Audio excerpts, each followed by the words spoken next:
Hello বন্ধুরা, তোমাদের online class with SK গুরু 05 চ্যানেলে স্বাগত জানাই। আশা করি তোমরা সকলেই ভালো ও সুস্থ আছো। আজকে আলোচনা করব ক্লাস 10-এর সমাস। তো সবাই বলে সমাস শিখতে হলে কি 6 মাস লাগে। আজকে আমি এমনভাবে বুঝিয়ে দেবো সহজ সরল ভাষায়, তা কখনোই মনে হবে না। দেখো, প্রথমে একটি উদাহরণের সাহায্যে বুঝিয়ে দিই।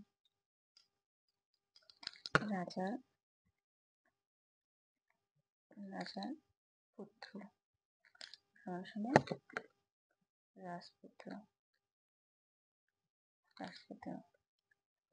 এটি হচ্ছে সমসমান পদ। সমসমান, এটাও সমসমান পদ।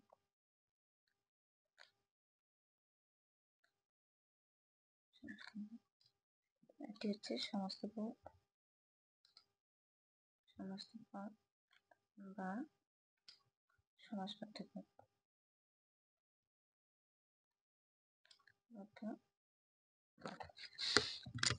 এখানে এটি হচ্ছে পূর্বপদ,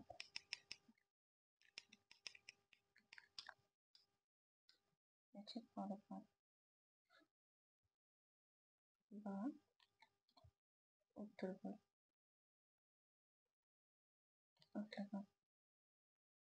এই দুটি মিলিয়ে কি হচ্ছে ব্যাস বাক্য বা সমাস বাক্য।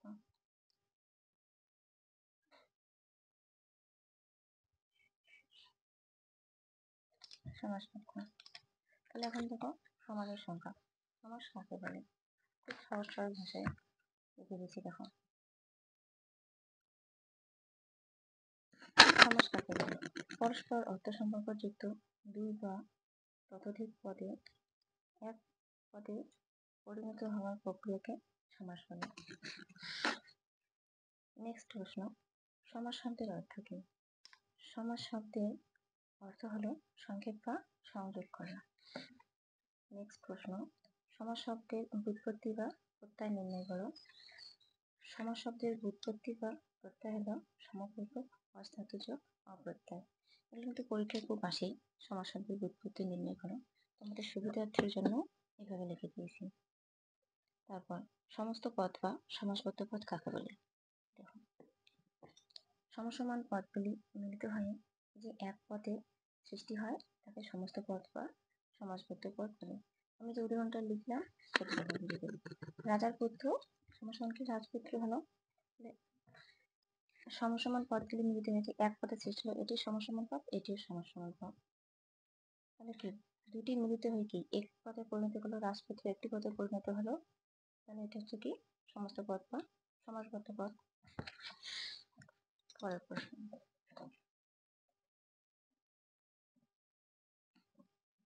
ব্যাস বাক্য কাকে বলে?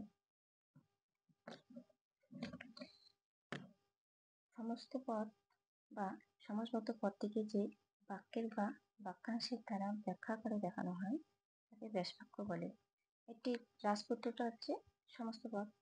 এটি যে বাক্যের বা বাক্যাংশের দ্বারা কি আমরা ব্যাখ্যা করলাম, আর এখানে যে রাজপুত্র, এখানে কিসে রাজার পুত্র, এটি হচ্ছে ব্যাস বাক্য। রাজার পুত্র, এটিকে বাক্য বা বাক্যাংশের দ্বারা আমরা ব্যাখ্যা করে দেখালাম, তাহলে কি হলো ব্যাস বাক্য বা সমাস বাক্য বা বিগ্রহ বাক্য। তারপরে প্রশ্ন দেখুন, সমাস বাক্য শব্দের অর্থ কি বা ব্যাস বাক্য শব্দের অর্থ কি? ব্যাস বাক্য শব্দের অর্থ হলো বিস্তার করা। পরের প্রশ্ন, সমসমান পদ কাকে বলে? যে সকল পদ মিলিত হয়ে সমাস হয় তাদের প্রত্যেকটাই সমসমান পদ। দেখো, যে সকল পদ মিলিত হয়ে সমাস হয় তাদের প্রত্যেকটাই কি বলে? সমসমান পদ বলে। রাজার পুত্র, রাজপুত্র, রাজপুত্র আছে, তাহলে এখানে দেখো এটি একটি পদ, এটিও একটি পদ, দুটি মিলিত হয়ে কি হলো সমসমান পদ বা সমস্ত পদ হলো।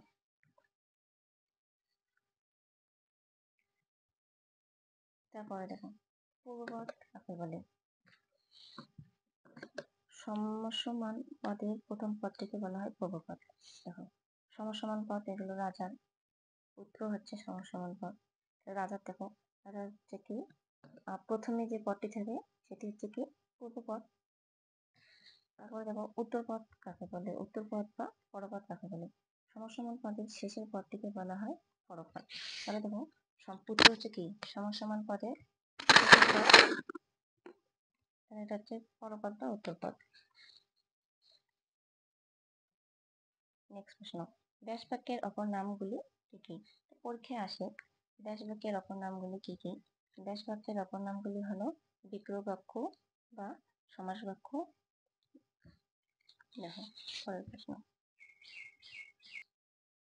সমাস ও সন্ধির পার্থক্য লেখো। এই প্রশ্নটা কিন্তু পরীক্ষায় খুব আসে। সমাস ও সন্ধির কাজই হলো সংক্ষেপ করা এবং সৌন্দর্য সৃষ্টি করা, তবে উভয়ের মধ্যে রয়েছে পদগত ও বস্তুগত কিছু পার্থক্য, তা নিম্নরূপ। সন্ধি সমাস,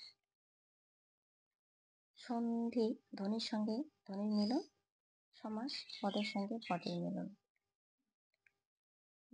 সন্ধিতে বিভক্তি থাকে না, আর অলোপ সমাসের ক্ষেত্রে বিভক্তি থাকে সমাসে। সন্ধিতে কোনো নতুন পদের আগমন ঘটে না, আর সমাসের ক্ষেত্রে নতুন পদের আগমন ঘটতে পারে। সন্ধির মিলন উচ্চারণ কেন্দ্রে, আর সমাসের মিলন অর্থ কেন্দ্রে। সন্ধিতে দুটি পদেরই মিলন হয়, আর সমাসে দুইয়ের বেশি পদের মিলন হয়। এটা মনে রাখবে, খুব সহজ ভাষায় লেখা আছে, পরীক্ষায় আসে। পরের প্রশ্ন দেখো, সমাস কয় প্রকার ও কি কি? আমরা জানি সমাস 9 প্রকার। দেখো, 1 দ্বন্দ্ব সমাস, 2 কর্মধারয় সমাস, 3 তৎপুরুষ সমাস, 4 দ্বিগু সমাস, 5 নিত্য সমাস, 6 বহুব্রীহি সমাস, 7 অলোপ সমাস, 8 বাক্যাশ্রয়ী সমাস, 9 হচ্ছে অপরিহার সমাস।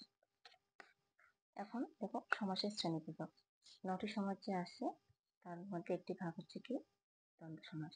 দেখো, দ্বন্দ্ব সমাস কাকে বলে? যে সমাসে সমসমান পদগুলোর প্রত্যেকটিরই অর্থ সমানভাবে প্রাধান্য থাকে, কেউ কারো অধীনে থাকে না, সেই সমাসকে বলে দ্বন্দ্ব সমাস। যেমন ঝি চাকর, এই সমাসে ব্যাস বাক্যকে সমসমান পদ দিয়ে যোগ করা হয়। দেখো, ঝি চাকর বুঝে দিই, ঝি ও চাকর সমান সমান ঝি চাকর। এটি হচ্ছে একটি দ্বন্দ্ব সমাসের উদাহরণ।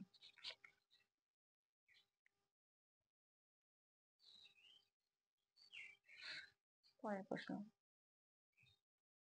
দ্বন্দ্ব শব্দের অর্থ কি?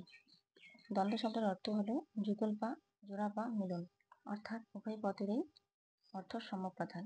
এটি পরীক্ষায় আসে যে দ্বন্দ্ব সমাসে কোন পদের অর্থ প্রাধান্য থাকে। তোমরা তাহলে কি বলবে? উভয় পদেরই অর্থ সমপ্রধান থাকে। তাহলে দেখো উদাহরণটা কি আছে, ঝি ও চাকর, ঝি চাকর।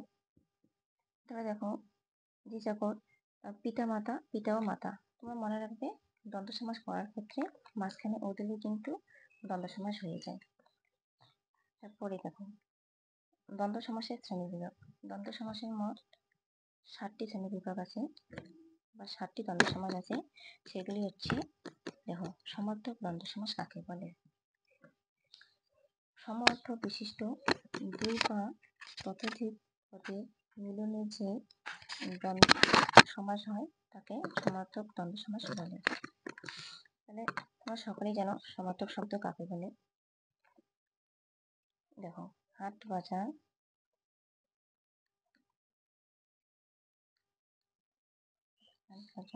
সমান হাট ও বাজার। তাহলে দেখো কি আছে এখানে, হাট ও বাজার। হাটের অর্থও যা, বাজারের অর্থও তা। তাহলে এই দুটো মিলে কি হচ্ছে? সমার্থক শব্দ। হাটের সমার্থক শব্দ কি? বাজার। তাহলে হাট বাজার। তাহলে এখানে কি আছে? মাথা ও মুন্ড, মাথা মুন্ড। তারপর চিঠিপত্র, চিঠি ও পত্র। এগুলো হচ্ছে কি সমার্থক শব্দ বা সমার্থক দ্বন্দ্ব সমাস। দ্বিতীয় প্রশ্ন, বিপরীতার্থক দ্বন্দ্ব সমাস কাকে বলে? পরস্পর বিপরীত অর্থ বিশিষ্ট দুই বা ততোধিক পদের মিলনে যে দ্বন্দ্ব সমাস হয় তাকে বিপরীতার্থক দ্বন্দ্ব সমাস বলে। যেমন যেমন আকাশ আকাশ পাতাল সমান সমান আকাশ ও পাতাল। আকাশ ও পাতাল, তাহলে দেখো বিপরীত শব্দ তোমরা সকলেই জানো। বিপরীত শব্দ কি? তাহলে আকাশের বিপরীত শব্দ কি হচ্ছে? পাতাল। তাহলে বিপরীত শব্দ আকাশ ও পাতাল, তাহলে এখানে কি হচ্ছে? আকাশ পাতাল। সেটা হচ্ছে কি? বিপরীতার্থক দ্বন্দ্ব সমাস। জন্ম মৃত্যু জন্ম মৃত্যু, শত্রু মিত্র শত্রু মিত্র, ভালো মন্দ ভালো মন্দ, বেচা ও কেনা বেচা কেনা, এগুলো উদাহরণ দেওয়া আছে, তোমরা পড়ে নেবে। পরের প্রশ্ন, অলপ দ্বন্দ্ব সমাস কাকে বলে? যে দ্বন্দ্ব সমাসের সমসমান পদগুলি বিভক্তি লোপ পায় না, সমাসবদ্ধ হওয়ার পরেও বিভক্তি থেকে যায়, তাকে অলুপ বা অলপ দ্বন্দ্ব সমাস বলে। এখানে আরেকটি প্রশ্ন হতে পারে, অলপ সমাসের অপর নাম কি? তাহলে কি বলবে? অলুপ সমাস। দেখো যেমন হাতে পায়ে, যেমন হাতে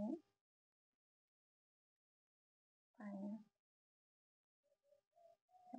হাতে পায়ে।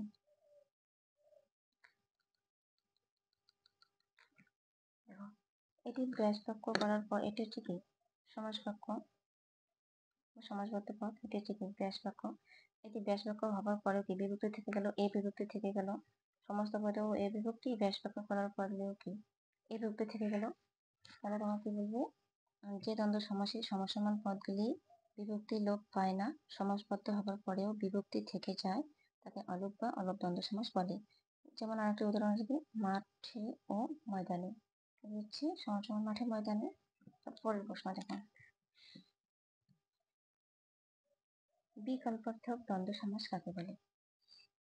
দেখো দুটির মধ্যে একটিকে বোঝাবার জন্য বিপরীতার্থক দুটি শব্দের মধ্যে যে সমাস হয় তাকে বিকল্পার্থক দ্বন্দ্ব সমাস বলে। যেমন 10 ও 20, 10 20।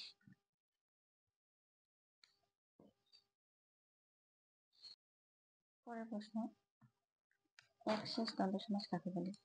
যে দ্বন্দ্ব সমাসে সমসমান পদগুলির একটি বহুবচন জ্ঞাপক পদ সমাসবদ্ধ রূপে গঠিত হয় তাকে একশেষ দ্বন্দ্ব সমাস বলে। আগের উদাহরণগুলোতে আমরা কি করলাম? একটি করে থাকে বেচা কেনা বেচা কেনা বেচা কেনা, তাহলে কি হচ্ছে? সমান সমান বেচা ও কেনা। তাহলে এখানে কি হচ্ছে? একের অধিক পদ আছে, তুমি আমি আমি ও সে, সমান কি হচ্ছে? আমরা আমরা। এখানে কি একের অধিক পদ আছে।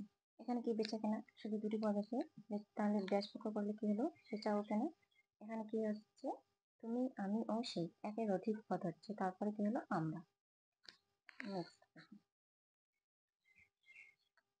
বহুপদী দ্বন্দ্ব সমাস কাকে বলে? যে দ্বন্দ্ব সমাসে দুই এর অধিক পদ থাকে তাকে বহুপদী দ্বন্দ্ব সমাস বলে। যেমন স্বর্গ মর্ত ও পাতাল। তারপরে একটি উদাহরণ আছে, চন্দ্র সূর্য ও গ্রহ। এটা চন্দ্র সূর্য গ্রহ। নেক্সট প্রশ্ন দেখো, ক্রিয়াপদের দ্বন্দ্ব সমাস কাকে বলে?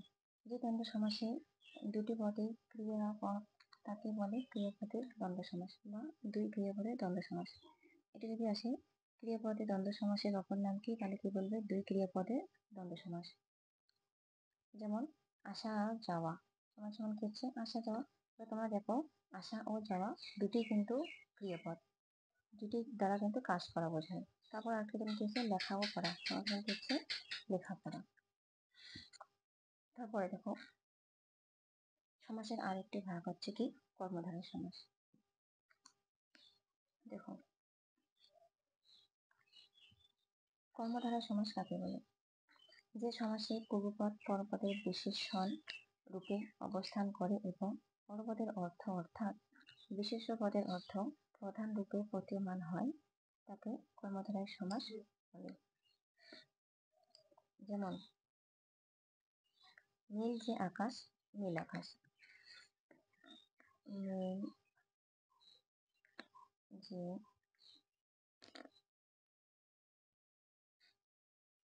আকাশ, নীল আকাশ। এটা হচ্ছে কি ব্যাস বাক্য, এটা হচ্ছে কি সমাসবদ্ধ পদ। তাহলে তোমরা দ্বন্দ্ব সমাসে কি দেখেছো, এখানে ও যোগ করেছো, তাহলে কি এখানে ও যোগ করেছো, এখন তাহলে কি হলো, যে হলো। কর্মধারয় সমাসে কি আছে, 5টি নিয়ম আছে, 5 প্রকার কর্মধারয় সমাস আছে। তাহলে দেখো সেগুলো কি কি। কর্মধারয় সমাস সাধারণত 5 প্রকার। এক হচ্ছে কি সাধারণ কর্মধারয় সমাস, 2 হচ্ছে মধ্যপদলোপী কর্মধারয় সমাস, 3 বিপরীত কর্মধারয় সমাস, 4 উপমান কর্মধারয় সমাস ও 5 হচ্ছে ভূমিত কর্মধারয় সমাস। কর্মধারয় সমাস মোট হচ্ছে 5 প্রকার। দেখো 5 প্রকার কর্মধারয় সমাসে নিয়ম আমি খুব সহজ সরল ভাষায় এখানে লিখে দিলাম, আশা করি তোমরা সকলেই খুব ভালো করে বুঝবে। 1 নম্বর, ব্যাস বাক্যে যিনি, তিনি, যে, সে, যারা, তারা, মাঝি, যে, অথচ ইত্যাদি থাকলে কি হয়, সাধারণ কর্মধারয় সমাস হয়। তাহলে দেখো বেগুন ভাজা, এটা থেকে সমাসবদ্ধ পদ। আমরা যদি ব্যাস বাক্য করি তাহলে কি হবে, ভাজা, যে, বেগুন। তাহলে কি মাঝখানে কি যে আছে, আর একটি উদাহরণ দেখো, রাজর্ষি, রাজর্ষি। দেখি সমাসবদ্ধ পদ ব্যাস বাক্য করলে কি হবে, যিনি, রাজা, তিনি, ঋষি। তাহলে কি এখানে যিনি, তিনি আছে, যিনি, তিনি। 2 নম্বর নিয়ম দেখে নাও, ব্যাস বাক্যের মাঝে রূপ কথাটি থাকলে রূপক কর্মধারায় সমাস হয়। ব্যাস বাক্যের মাঝে রূপ কথাটি থাকলে রূপক কর্মধারায় সমাস হয়। দেখো ভব নদী, ভব নদী। সমাসবদ্ধ পদ ব্যাস বাক্য করলে কি হবে, ভব রূপ নদী, ভব নদী। নেক্সট দেখো, ব্যাস বাক্যের মধ্যস্থিত পদ সমাসবদ্ধ পদে লোপ পেলে তাকে মধ্যপদ লোপী কর্মধারয় সমাস বলা হয়। তাহলে দেখো উদাহরণটা থেকে, নাথ জামাই। ব্যাস এটা হচ্ছে কি সমাসবদ্ধ পদ, ব্যাস বাক্য করলে হবে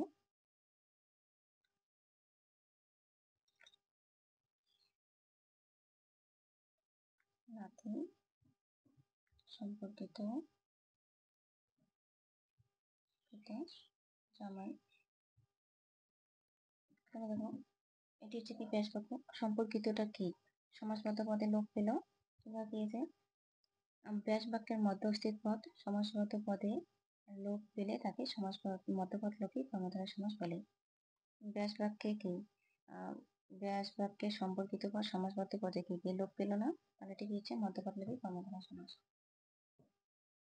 পরের প্রশ্ন দেখুন, ব্যাস বাক্যের মাঝে ন্যায় থাকলে উপমান কর্মধারয় সমাস হয়। যেমন তুষার ধবল, তুষার ধবল, তুষারের ন্যায় ধবল। তাহলে কি মাঝখানে ন্যায় কথাটি আছে, ব্যাস বাক্যের মাঝে ন্যায় থাকলে উপমান কর্মধারয় সমাস হয়। ব্যাস বাক্যের মাঝে কি ন্যায় কথাটি আছে, এটা হচ্ছে কি উপমান কর্মধারয় সমাস। পরের প্রশ্ন কি আছে, ব্যাস বাক্যের শেষে ন্যায় মত থাকলে উপমিত কর্মধারয় সমাস হয়। দেখো ব্যাস বাক্যের শেষে, তাহলে একটু উদাহরণ দেখো, পুরুষ সিংহ, পুরুষ সিংহ হচ্ছে সমাস নয়, পুরুষ সিংহের নেই।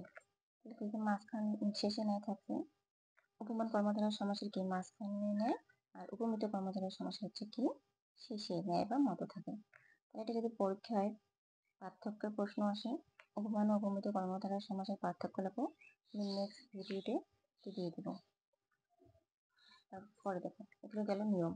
এখন দেখো সাধারণ কর্মধারয় সমাস কাকে বলে। সাধারণ কর্মধারয় সমাসে উত্তর পদ বিশেষ্য এবং পূর্বপদ তার বিশেষণ কিংবা উভয় পদে এক অর্থবোধক বিশেষ্য বা বিশেষণ হয়, তাকে সাধারণ কর্মধারয় সমাস বলে। যেমন কাঁচা মিটে সমাস হচ্ছে কাঁচা অথচ মিটে। নীল শাড়ি, নীল যে শাড়ি। ডিম সিদ্ধ, সিদ্ধ যে ডিম। রাজর্ষি, তিনি রাজা, তিনি ঋষি। আমি তোমাদের সুবিধার্থের জন্য নিয়মগুলি যে বললাম তার মধ্যে কিন্তু অথচ ছিল, যে ছিল, যিনি তিনি ছিল। খুব সহজ সরল ভাষায় বুঝিয়ে দিলাম। রূপক কর্মধারয় সমাস কাকে বলে। আর যে কর্মধারয় সমাসে উপমেয় এবং রূপ মানের মধ্যে অভেদ কল্পনা করে পূর্বপদ উপমেয়র সঙ্গে পরপদ উপমানের যে সমাস হয় তাকে রূপক কর্মধারয় সমাস বলে। যেমন দেখো ভবনদী, অপরূপ নদী, মাঝখানটি কিন্তু রূপ কথাটি থাকবে। রূপক কর্মধারয় সমাসে কি থাকবে, মাঝখানটে রূপ কথাটি থাকবে। 2 নম্বর উদাহরণ হৃদয় কুসুম, হৃদয় রূপ কুসুম। 3 নম্বর উদাহরণ কি যায়, প্রাণ প্রবাহিনী, প্রাণ রূপ প্রবাহিনী। একটা কথা মনে রাখবে, রূপক কর্মধারয় সমাসে কিন্তু রূপ কথাটি থাকবে। তারপর প্রশ্ন দেখো, মধ্যপদ লোপী কর্মধারয় সমাস কাকে বলে। যে কর্মধারয় সমাসের ব্যাস বাক্যের মধ্যবর্তী এক বা একাধিক পদ লোপ পায় তাকে মধ্যপদ লোপী কর্মধারয় সমাস বলে। তোমরা একটু আগেই দেখলে নিয়মে ব্যাস বাক্যের মধ্যবর্তী পদকে লোপ পায় সমাসবদ্ধ পদে, এটি কি হয়, মধ্যপদ লোপী কর্মধারয় সমাস। দেখো রাজনীতি,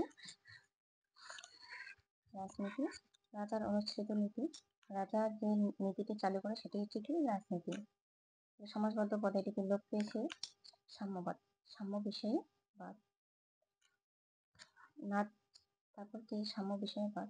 নাচ জামাই, নাতি সম্পর্কিত জামাই। প্রীতিভোজ, প্রীতি উপলক্ষে ভোজ। দেখো আজকে এখানে শেষ করছি। ভিডিওটি যদি ভালো লাগে অবশ্যই লাইক, সাবস্ক্রাইব, শেয়ার করতে ভুলবে না।